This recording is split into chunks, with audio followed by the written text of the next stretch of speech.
Pemirsa, di studio juga sudah hadir perwakilan dari Badan Komunikasi Pemerintah.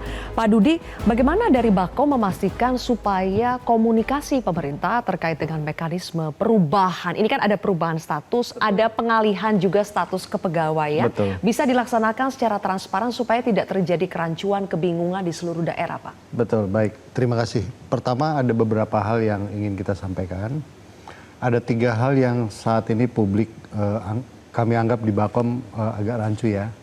Adanya pandangan bahwa pengalihan dari P3K paruh waktu menjadi penuh waktu dianggap secara otomatis akan menjadi ASN.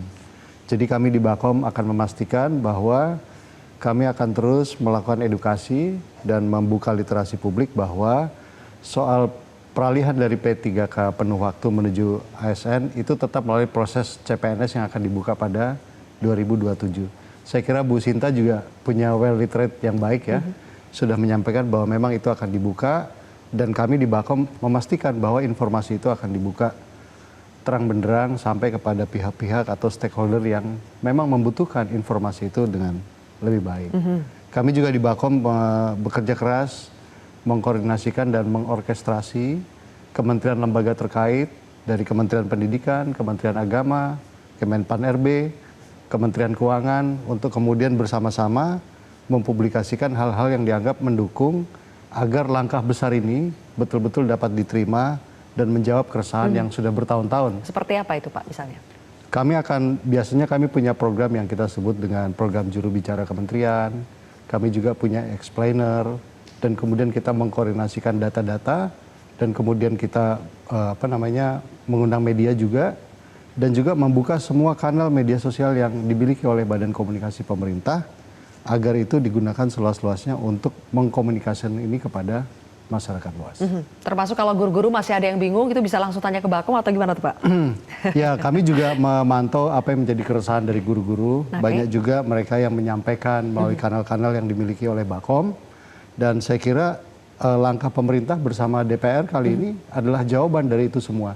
Tugas kita adalah sekarang bagaimana mengkomunikasikan itu dengan lebih baik, dengan lebih lugas, dan juga menjawab apa yang menjadi keinginan dari publik. Oke, tapi secara konsep Pak, secara tujuan besarnya itu sebetulnya apakah betul-betul ini adalah solusi yang bisa dianggap terbaik saat ini untuk diberikan kepada guru-guru kita? Apakah memang itu yang tersedia saat ini?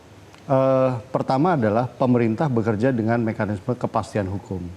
Kementerian Keuangan melalui Menteri Keuangan Pak Purbaya memastikan sudah melakukan simulasi terhadap RAPBN 2027 bahwa akomodasi terhadap seluruh peralihan P3K di daerah menuju menjadi pegawai pusat itu semua terakomodir dalam APBN dan dipastikan tercover di situ, sehingga tadi yang disampaikan oleh Bu Guru Sinta mewakili teman-teman guru semua dijamin bahwa itu akan masuk dalam APBN 2027.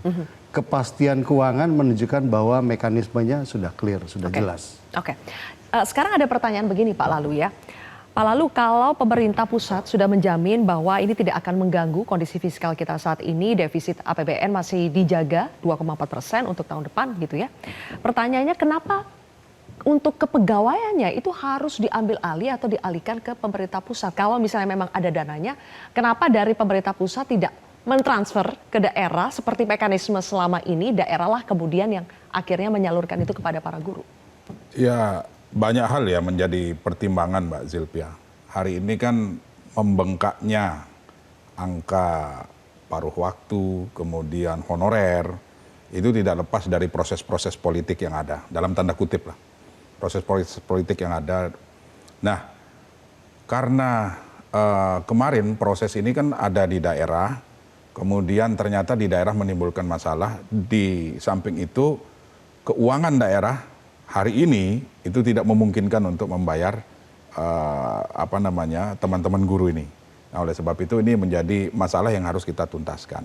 Nah, melihat fenomena ini, maka kami di Komisi 10 di DPR bersama dengan pemerintah, Kementerian Pendidikan Dasar dan Menengah menjadi mitra Komisi 10, tentu memetakan kembali. Nah, kalau sekiranya ini ditarik ke pusat, plus minusnya seperti apa? Kalau ini tetap di daerah, plus minusnya juga seperti apa? Itu kita sudah hitung.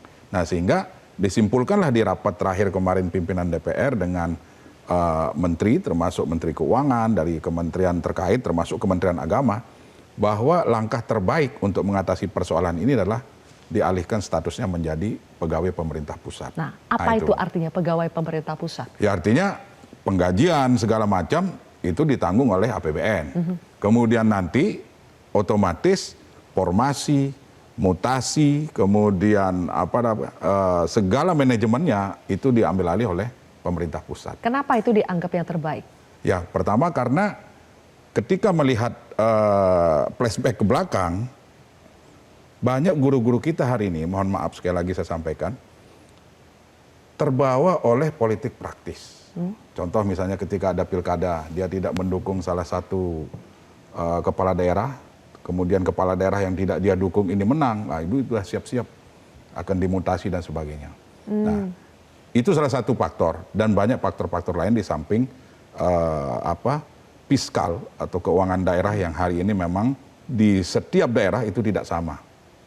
Kita membandingkan apalagi misalnya di daerah 3T, itu tidak sama dengan di Jakarta kan seperti itu. Nah, melihat kondisi inilah sehingga kami di DPR bersama dengan pemerintah mengambil langkah ini.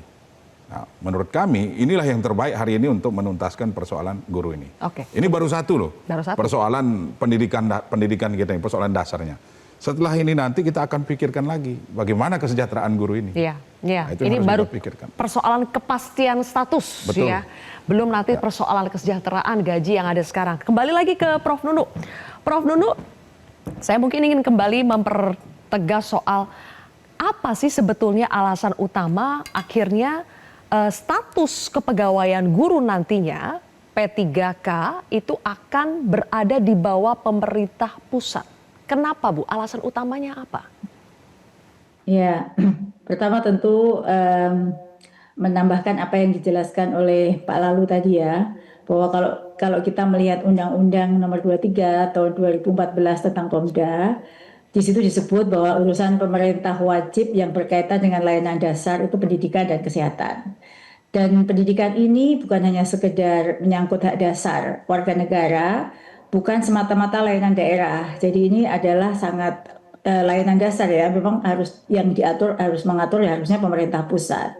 Kemudian masalah terbesar kita itu bukan hanya sekedar fiskal. Jadi kalau alasan utama pemerintah pusat itu kalau fiskal tinggal mentransfer itu keliru. Tapi ada disparitas antar daerah yang sangat besar, yang mana ini yang menyebabkan ketimpangan. Misalnya kita mau mengisi daerah Indonesia bagian timur, harus putra daerah, di sana tidak ada kampus yang memproduksi mata pelajaran tertentu, sehingga disparitas antar daerah sangat tinggi. Dan juga khusus guru, persoalannya itu bukan hanya sekedar jumlah kesejahteraan, tetapi yang paling mendasar adalah masalah distribusi. Sekarang saya bisa contohkan ya, misalnya Kabupaten Karanganyar Sukoharjo. Itu hanya berbatasan jalan. Tetapi Karanganyar kelebihan guru matematika, Sukoharjo kurang guru matematika, dengan peraturan yang sekarang, tata kelola guru ada di pemerintah daerah, itu tidak bisa saling dipindah. Jadi masalah yang terbesar itu adalah distribusi antar daerah kewenangan yang sangat terkotak-kotak dengan adanya pengelolaan di masing-masing. Belum lagi masalah human capital ya, guru dan tenaga kesehatan. Jadi masalahnya itu banyak, kompleks. Sekarang ini hingga saat ini sejak 2021 hingga sekarang kita sudah melakukan seleksi guru P3K itu tidak pernah bisa memenuhi jumlah. Tidak pernah bisa dikarenakan dengan undang-undang yang sekarang yang menetapkan jumlah formasi adalah Pemda, yang merekomendasikan kebutuhannya adalah kami dari Kemendikbudrismen, tetapi kita tidak punya alat kontrol untuk memastikan bahwa formasi yang dibutuhkan itu bisa dipenuhi. Itu salah satunya. Belum lagi ketika distribusi tidak merata, dalam satu daerah kewenangan pun guru yang harusnya dipindah ke sekolah-sekolah di pinggiran itu tidak bisa dilakukan. Kami dari Kementerian Didasmen sebagai instansi pembina guru tidak pernah bisa melakukan. Dan fiskal itu adalah alasan kesekian. Jadi ada alasan-alasan lain sehingga diputuskan kemarin itu dipusatkan. Dan ini menurut Pak Menteri kami, Pak Menteri Abdul Mukti dengan kebijakan ini sebenarnya merupakan bagian dari komitmen pemerintah untuk terus memperkuat kualitas pendidikan nasional, antara lain peningkatan kalau sudah kita dipusatkan, kita bisa mendistribusikan dia kemana, sehingga dengan distribusi yang baik, beban kerja terpenuhi, kesejahteraannya meningkat, dan kepastian karir guru juga didapatkan. Jadi itu berbagai alasan yang mendasar mengapa dia dipusatkan. Dan Mbak Sylvia, sebenarnya kalau kita baca dengan benar RPJP maupun RPJMN, di situ sudah tertera ya. Jadi ini sudah mandat pemerintah yang harus dilakukan pada masa jangka menengah ini, disebut sebagai game changer atau upaya super prioritas. Kalau kita ingin memastikan kualitas pendidikan meningkat dengan baik, layanan pendidikan kita bermutu, maka di dalam tata kelola guru yang harus dilakukan adalah restrukturisasi tata kelola guru, yang mana tadi Pak Lalu sudah menyebutkan melalui pengangkatan, penetapan formasi, pemindahan guru itu bisa dilakukan oleh pemerintah pusat, sehingga kita bisa mengontrol mana sekolah yang kosong, dan kita dengan CPNS yang tadi sudah disebutkan 529.000 itu tantangan bagi anak-anak muda untuk bisa mengisi daerah-daerah yang membutuhkan guru. Oke, itu penjelasan kenapa pada akhirnya status kepegawaian guru untuk P3K nantinya akan berada di bawah pemerintah pusat, tidak lagi di bawah pemerintah daerah. Saya ingin tanya pendapat dari Mbak Sinta. Ini betul tidak ada persoalan selama ini ya, distribusi, kemudian ketimpangan, dan peralihan status kepegawaian yang sekarang akan berada di bawah pemerintah pusat, itu memang lebih baik dibandingkan di bawah pemerintah daerah. Betul sekali, karena selama ini P3K paruh waktu kan diambil alihnya oleh APBD. Nah, yang saya angkat di sini tuh untuk yang di luar daerah Jakarta yang masih sangat miris gitu. Kita di sosial media juga masih banyak yang kalau di daerah sini sekian, ternyata kok masih timpang ya Mbak untuk Jakarta dan yang di luar daerah. Itu apa gajinya maksudnya? Iya, untuk gaji. Oke. Kalau misalkan di daerah Jakarta kan sudah alhamdulillah gitu untuk penggajian UMR-nya gitu. Tapi lain hal untuk di luar Jakarta.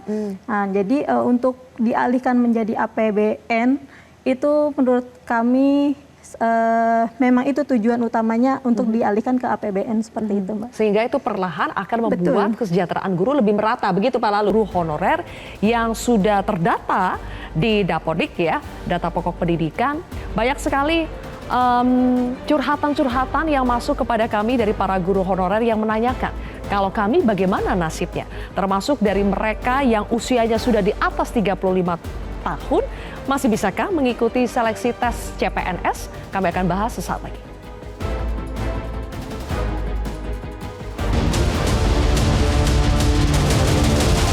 Jelajahi cara baru mendapatkan informasi. Download Metro TV Extend sekarang.